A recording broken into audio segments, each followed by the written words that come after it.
Ковчег православие терапия общинасында кунаклар еш булмый, тик аларга һәрвакыт шат. Менә район башлыгы Илһам Кашапов та әле үзәктә агымдагы ел дәвамында икенче тапкыр килә.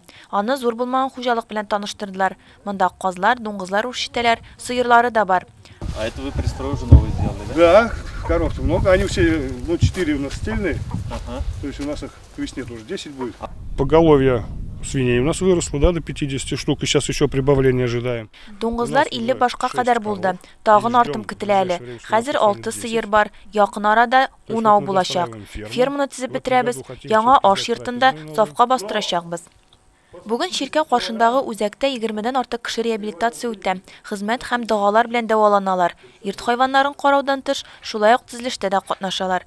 Ел ахырына кадәр монда аш йортын төзеп бетергә планлаштыралар һәм кунакханәнең беренче катын сафка бастырырга җыеналар. Параллель рәвештә Чиркәүне дә торгызалар. Реабилитация үтүчеләрнең кеше һәм куллары белән зур күләмле эш башкарылган. Моны үз күзләре белән кунаклар да күрде.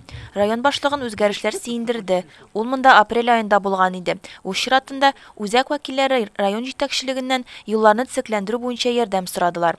Это дорога, которая раньше была в деревне, она существовала. В деревне кончилась и дорога. Әлеге юл авыл эченнән үтә. Авыл биткәч юлда беткән. Хәзер авылны яңадан торгызабыз икән, юлда кирәк булачак. Җирле авыл кешеләре әз булса да бар. Үзәктә шактый кеше яши.